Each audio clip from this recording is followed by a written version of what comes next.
Network बनाओ sir, लोगों की ना संगति बढ़ाओ, अच्छे लोगों की संगति। सिगरेट पीने वाले नशेड़ी गंजेड़ी की संगत में तो आप हो ही पहले से हैं। आईफोन चमकाने वाले लौंडे जो ईएमआई पे बैंक बैलेंस खाली, उनकी संगत में आप हो ही पहले से। लेकिन उन लोगों की संगत में बताओ जो कुछ कर रहे हैं, आगे बढ़ रहे हैं, अपनी फैमिली को संवार रहे हैं, दुनिया में नाम कमा रहे हैं, उन लोगों की थोड़ी संगत बनाओ। उन लोगों को देखना शुरू करो, उनका चाल चलन कैसा है, क्या करते हैं, कैसी वर्क एथिक्स है, किस चीज़ों में उनका समय जाता है। इन लोगों से थोड़ा जान पहचान बनाओ।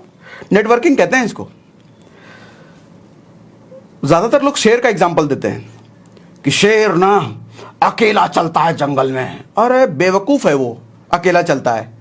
शेर अकेला चलता है इसीलिए सर्कस में मिलता है, इसीलिए लोग सर्कस में उसको डंडा मार के नचाते हैं अपने इशारों पर। कभी देखा है भेड़िए को किसी सर्कस में? भेड़िया कभी अकेला नहीं चलता, झुंड में चलता है वो। चार भेड़िया अगर एक जगह है ना तो चारों अलग अलग दिशा में देखेगा, एक उत्तर में, एक पूर्व में, एक पश्चिम में, एक दक्षिण में देखेगा। क्यों मालूम? चारों अलग अलग दिख रहा है, कहीं कोई शिकारी हम पर हमला ना कर दे, जिसकी वजह से वो बच गया। अच्छा, चारों दिशा में देख रहा है तो उसको यह भी पता है कि किस डायरेक्शन में हमको शिकारी मिल जाए। चारों देख रहा है ना, जिस किसी एक को शिकारी पर नजर पड़ी वो चारों दौड़ जाएंगे, उस पर हमला कर देंगे। कभी नहीं देखा होगा कि भेड़िए को उठा करके कोई शिकार करके अपना गांव ले गया, शहर लेकर के गया, कभी नहीं होता ऐसा। और अगर गलती से कोई भेड़िए के बच्चे को उठा के ले गया ना, भेड़ियों का झुंड उस पूरे गांव को तबाह कर देता है, पूरे बस्ती को उजाड़ देगा वो। इतने खतरनाक होते हैं भेड़िए। तो आज के बाद शेरों की तरह बनने की कोशिश ना करना। शेर बेवकूफ है, ताकतवर है, बहुत ताकतवर है, एक पंजे में किसी को घायल कर दे, लेकिन साथ में बेवकूफ भी है क्योंकि अकेला चलता है वो।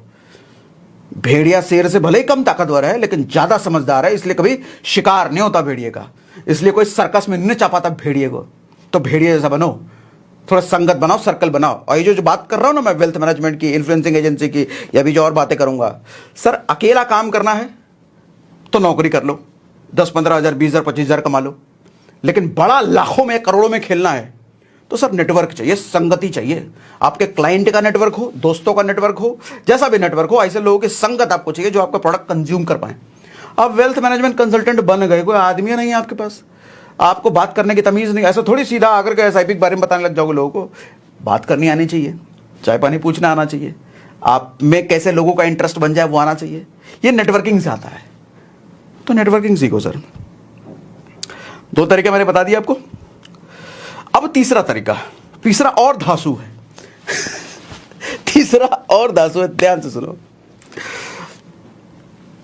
आप भी कहोगे अरे सर बगाइती बहुत करते आप, बगाइती कर करके ये तीसरा तरीका इतना लेट लेकर के आए हो।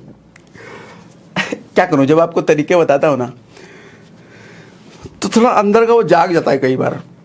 मतलब मैं युवाओं से मिलता हूं, देखो युवाओं के लिए बहुत पैशनेट हूं मैं, और हमारे देश के लिए बड़ा गौरवान्वित रहता हूं मैं। साला ऐसा देश हमारा, युवा 35% है यहाँ पर। किसी दुनिया में किसी देश के पास इतनी औकात नहीं जितनी हमारे देश के पास।